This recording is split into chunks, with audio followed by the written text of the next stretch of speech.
dulu. Ini udah di Baik, Assalamualaikum warahmatullahi wabarakatuh. Waalaikumsalam warahmatullahi wabarakatuh. Salam sejahtera bagi kita semua. Puji syukur kehadirat Tuhan Yang Maha Esa yang telah memberikan rahmat-Nya hingga hari ini, sehingga kita dapat terus belajar. Pertama, hormat kami kepada dosen pengampu mata kuliah Literasi Digital dan Kemanusiaan, Ibu Siti Alimah, PD. Dan terima kasih kepada teman-teman kelompok 1 yang telah meluangkan waktunya untuk presentasi hari ini. Di sini, perkenankan kami dari kelompok 1 untuk memaparkan hasil diskusi kami mengenai penyelewengan UU ITE terhadap kasus pembulian dan pencemaran nama baik dalam media sosial. Sebelumnya akan saya perkenalkan anggota kelompok kami.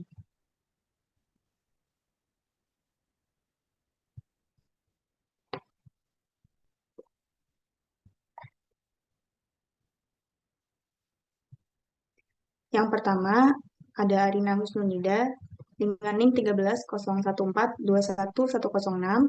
dan yang kedua saya sendiri, Isna Lutfia Khairina dengan NIM 1511422105. Yang ketiga, ada Siti Husnul Khotimah dengan NIM 3101421007. Dan yang terakhir, ada Penny Hapsari dengan NIM 3211421018.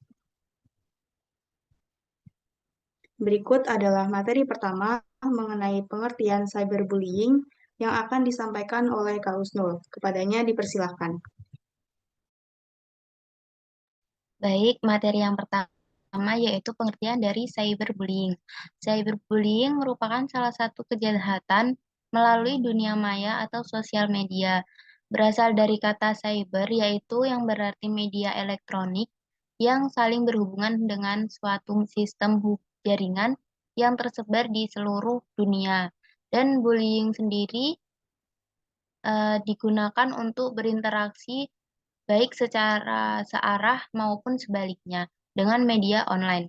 Sedangkan bullying sendiri merupakan kecenderungan salah satu pihak maupun kelompok untuk membuat penderitaan bagi orang lain yang dilakukan secara terus-menerus dan sengaja untuk yang mengakibatkan ketidaknyamanan serta rasa takut baik dilakukan melalui fisik, verbal maupun mental.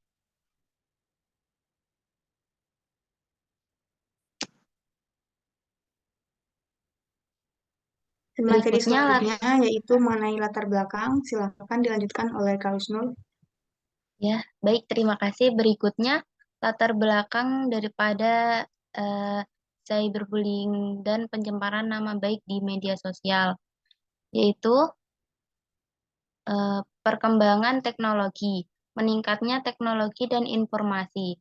Teknologi informasi saat ini menjadi pedang bermata dua karena selain berkontribusi pada peningkatan kesejahteraan, kemajuan, dan peradaban manusia juga merupakan sarana efektif untuk perbuatan melawan hukum.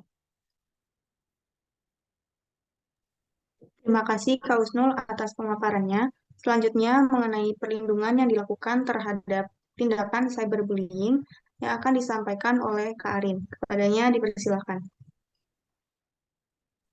Baik, terima kasih atas kesempatannya. Selanjutnya adalah perlindungan yang dilakukan adalah dengan penempatan perlindungan hukum yang dibagi menjadi dua jenis. Jadi untuk melindungi itu dibagi ke dua jenis, teman-teman. Yang pertama ada perlindungan preventif, yaitu suatu usaha yang bertujuan untuk mencegah terjadinya persengketaan yang ada di lingkungan masyarakat. Jadi ini lebih ke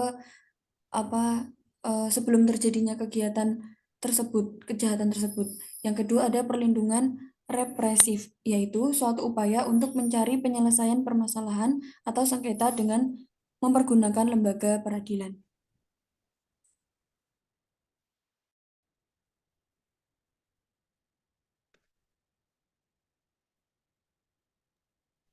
Selanjutnya mengenai munculnya UU ITE dilanjutkan oleh Kak Arin. Silakan. Baik, terima kasih. Selanjutnya munculnya UU ITE.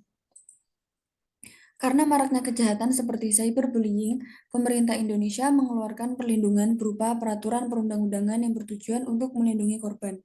Pada Maret 2008 diterbitkan Undang-Undang Nomor 11 Tahun 2008 tentang Informasi dan Transaksi Elektronik. Undang-undang ini mengatur banyak terobosan dan perluasan dalam asas-asasnya dan sanksi pidananya, mengatur pidana substansi, prosedur, dan alat bukti yang telah diperluas, yaitu pencantuman alat bukti yang baru terkait dengan media elektronik. Baik, terima kasih pada Kak Arin atas pemaparannya. Selanjutnya adalah mengenai penyelewengan yang dilakukan. Akan dibahas oleh Kak Penny. Silakan. Selanjutnya yaitu penyelewengan yang dilakukan. Meskipun dibentuk peraturan serta UU ITE, masih banyak dari warga negara di Indonesia yang masih melakukan tindak bullying dan pencemaran nama baik di media sosial. Adapun contoh dari kasus pencemaran nama baik yang dilakukan oleh salah satu warga negara terhadap seorang aktris papan atas, yaitu Dewi Muria Agung yang kerap dipanggil DP.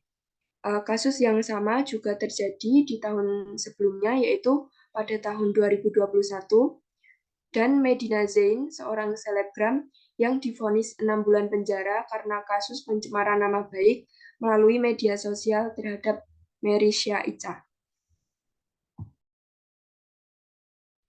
Selanjutnya, mengenai harapan kami mengenai topik ini disampaikan oleh Kak Penny. Silakan. Untuk harapan kami,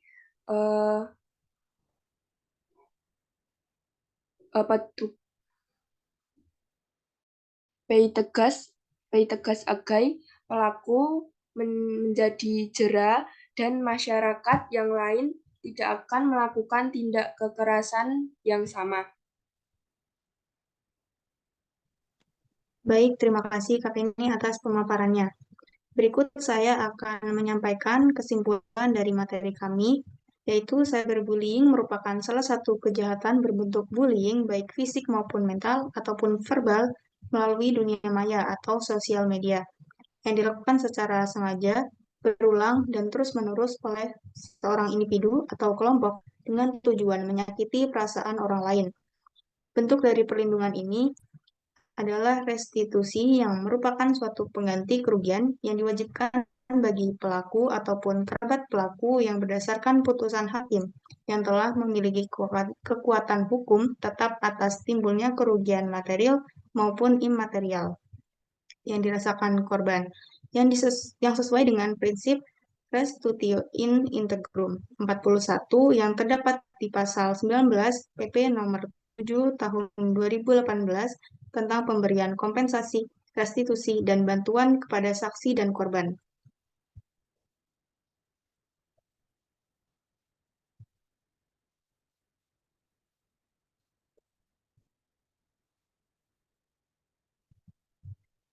Baik, itu tadi adalah presentasi dari kami. Kurang lebihnya kami mohon maaf yang sebesar-besarnya. Wabillahi taufiq wal hidayah. Wassalamualaikum warahmatullahi wabarakatuh. Waalaikumsalam warahmatullahi wabarakatuh. Waalaikumsalam warahmatullahi wabarakatuh.